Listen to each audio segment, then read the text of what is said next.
স্বাগতিক নেপালকে হারিয়ে সাফ অনূর্ধ্ব-20 চ্যাম্পিয়নশিপের শিরোপা জিতেছে বাংলাদেশ দল। বয়সভিত্তিক এই প্রতিযোগিতায় প্রথমবারের মতো চ্যাম্পিয়ন হওয়ার স্বাদ পেয়েছে বাংলাদেশ। 28শে আগস্ট বুধবার নেপালের কাঠমান্ডুর ললিতপুরে আনফা কমপ্লেক্সে স্বাগতিকদের বিপক্ষে 4-1 গোলের জয় পেয়েছে বাংলাদেশ দল। বাংলাদেশের বিপক্ষে ফাইনালে নেমেছিল স্বাগতিক নেপাল।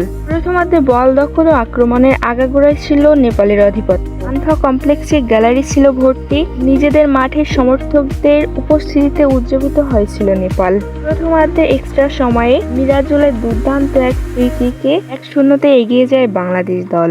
পরবর্তীতে 1 গোলে এগিয়ে থেকে বিরতিতে যায় বাংলাদেশ দল। দ্বিতীয়ার্ধের শুরুতে নেপাল দলের আক্রমণাত্মক ফুটবলের সুযোগ নিয়েই দারুণ এক থ্রো করে গোল করেন মিরাজুল।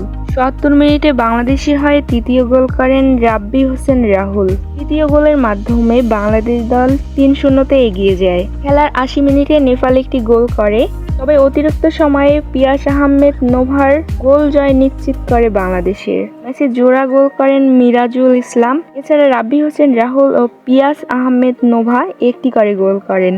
4 গোল করে টুর্নামেন্টের সর্বোচ্চ গোলদাতা হয়েছেন মিরাজুল ইসলাম। সাপের বয়সভিত্তিক অন্য সব প্রতিযোগিতায় চ্যাম্পিয়নের স্বাদ পেলেও অনূর্ধ্ব-20 চ্যাম্পিয়নের অধরায় ছিল বাংলাদেশ।